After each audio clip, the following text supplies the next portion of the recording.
Are you having trouble printing with the Epson EcoTank 5800?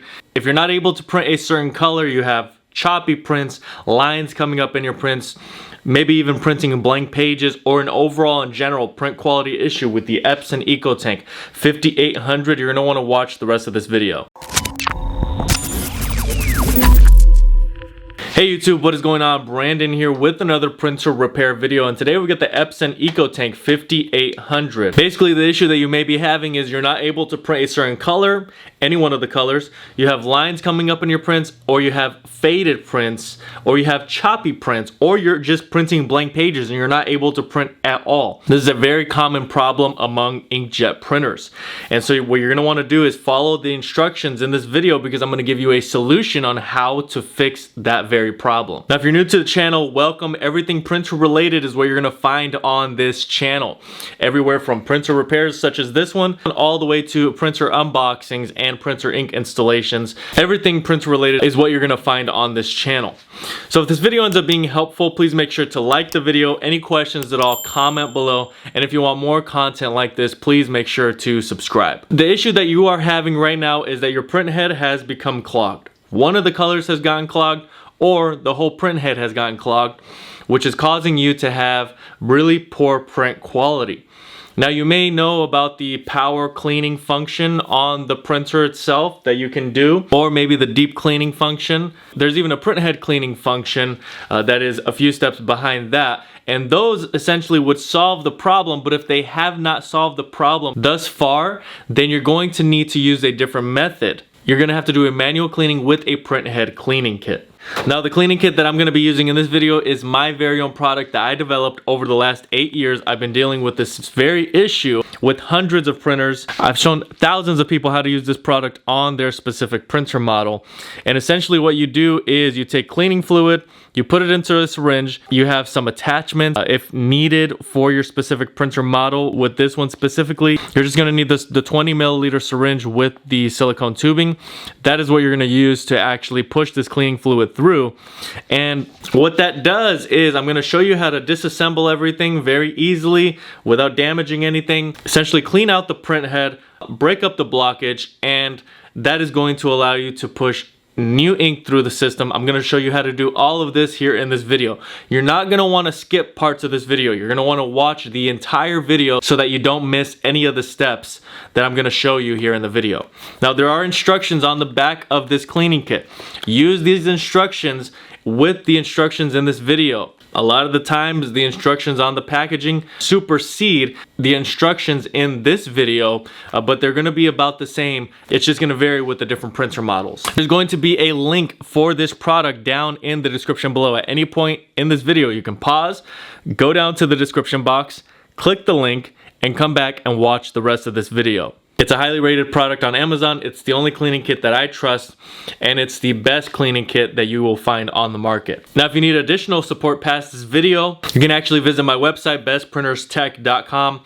There is a FAQ page and some other instructional videos to help you along if you need additional help past this. Also, you could use the comment section below, and if all else fails, you can send a message through Amazon, which is where this product is sold. All right, so let's get right into this repair. All right, so the first thing we need to do to get this repair started is we're actually going to print a print head nozzle check. This is going to tell us which colors are giving you the most issues and what you need to work on the most. Now, when you print out your print head nozzle report, you're going to want to take a look at it, make sure you know what colors are giving you the most issues. If you're printing blank pages, this is going to be kind of irrelevant because you know that you're going to have to clean all of the nozzles, and we'll talk more about that later on in the video. But once you get that report, you're going to go for another print head cleaning. And while the printer is printing, you hear it going back and forth, the print head, you're going to unplug the printer. Very important step. So make sure that is unplugged. The print head is going to be out of place, so it's going to be out of the lock position, meaning that you can move it around and do what you need to do in order to clean it now.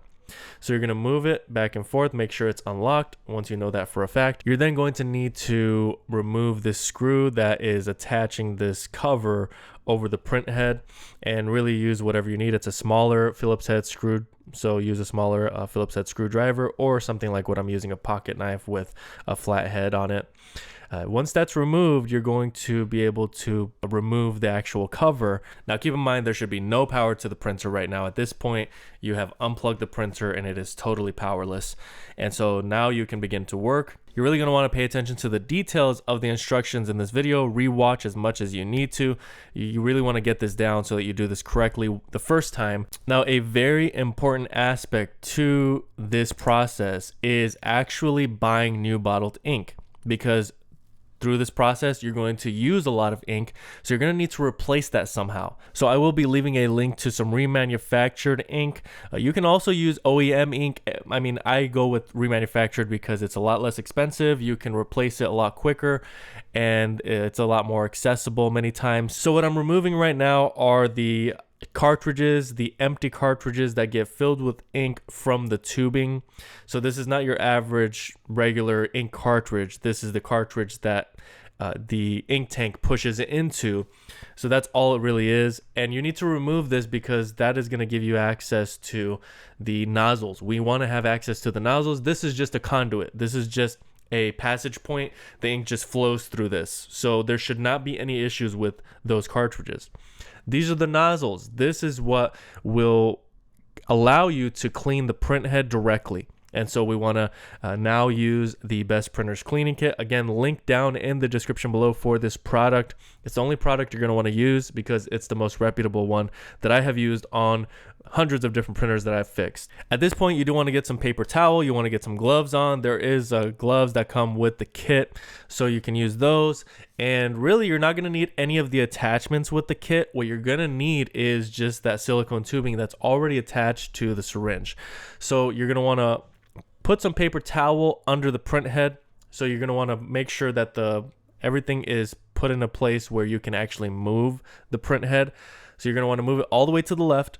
Now you're going to fold up paper towel, all the way down, as skinny as possible, as thin as possible. And then you're going to move that print head directly over it. And you want the print head to be right in the middle of that paper towel. If it's not in the middle of that paper towel, you could have some leakage. So this is going to prevent that. This is going to catch all of the dried up ink. It's going to catch all of the cleaning solution that you're pushing through. It's very important that you go through this process. You can also swap that paper towel out as well. Now we're ready to start the cleaning. You're going to take your syringe with the silicone tubing, just like you see here in the video. And the method that I use here in the video is the method you're going to want to use as well, because this is just the best way to do it. You can use a smartphone with your flashlight to give you some extra light. And so you're going to take this silicone tubing and you're going to place it over the first nozzle that you have the most problems with. That is not printing the color that you need, that is printing faded, that is printing choppy. The worst one is the one you're going to clean first. And if you need to take a look at your print head nozzle report, now would be the time to do it so that you can make sure of the colors that are working and not working. So make a list. You need to know whatever ones are not working properly. You're going to clean those. You're going to push 10 milliliters at a time into each nozzle. And then you're going to take a break if it needs more than 10 milliliters. If it's a major issue, let's say all of these let's say we're printing blank and all these colors were not printing. Then you're going to do about 20 milliliters each, but it's going to be 10 milliliters at a time. So you would do 4 times 40 milliliters. And then you would go around a second time and do another 40 milliliters. You should have 20 milliliters left at the end of the day in your cleaning bottle that you could use if you needed to do some extra cleaning on a different color or on a specific color that's giving you, continuing to give you issues after you go through this whole process. So you do want to have some backup fluid just in case, but that is probably the worst case scenario. I gave it to you right there. Now, if for whatever reason you're not able to push the fluid through with the syringe. In other words, you have set everything up, everything is connected just like you see here in the video. The silicone tubing is on the nozzle, but you are pushing the nozzle, you're pushing the fluid from the syringe, and let's say, just like it is here on screen, let's say it stops at that 10 mark and you're just not able to get any more traction and not able to move it at all. You're going to need to warm up the cleaning fluid. You're going to have to reset, empty out the syringe, and you're going to want to fill the syringe with that warm solution, because that's the warm solution you want to apply to that nozzle that is not breaking. Now, if for some reason it's still not breaking up, you're just going to have to hold pressure until it does, because that warmed up cleaning solution ultimately will break up that blockage. So what causes this problem many times is printing with low ink and not printing for an extended period of time. So it's dried up ink that's in there that needs to be pushed out. So I would say every 20 milliliters that you push through, you're going to want to swap out this paper towel. Now that sounds time consuming, so you are going to have to carve out some time to do this entire cleaning, this entire repair.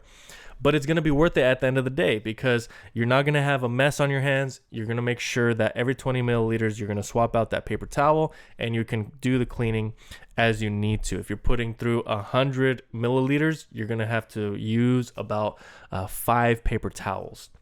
Once you are done with the cleaning, you're satisfied. Now, what dictates that? It really is just, you're going to have to go based off of the information in this video, and you're going to have to use your own judgment. But if you were having one color that was giving you an issue and you pushed 50 milliliters through that color, then you're most likely good to put everything back together. Make sure everything is dried. Now listen up, this is a very important step. This step here you cannot miss. You need to, after the cleaning, leave this printer to dry for 24 hours. It doesn't matter if you dried it up with a towel and you are very sure that it's dry. You have got to wait 24 hours before you power on the printer. You're going to leave it off, unplugged, for 24 hours. After the 24-hour period has transpired, you are then going to plug the printer back in and you can power it back on. You're going to want to replace the Printhead cover, make sure that's all in place, make sure everything that you removed, everything that you took apart is put back. Now the trick to doing this the right way is just doing it slowly. Don't try to do it as quick as I did it here in the video. I've done this many times, I have experience. If you do it slowly, you'll do it correctly. Now you can power on the printer. After 24 hours, you will most likely have to refill the ink tanks, and so hopefully you purchase new ink with the link that I have down in the description below early on. Now we're going to do a power cleaning. You're going to go into maintenance, you're going to select power cleaning, you're going to go through all of the prompts, and it's going to take you through quite a few of them, but answer them, click I confirm. Now it's just some warnings. You don't want to do this excessively, but I would say if you have to do it a couple times, if it means you fixing your printer, then go ahead and do it. Another thing you may want to consider swapping out at this point is a maintenance box. I'll leave a link for that as well, and I have a video on how to change out the maintenance box on this printer. It's very simple. It's one of the most simple ones because it's on this model, it's in a good position. So that's really all there is to it. I really hope this video was helpful. If you have any questions at all, comment below. If you need support, my website is available in the description box, bestprinterstech.com. If this video was helpful, please make sure to like, and if you want more content like this, please make sure to subscribe.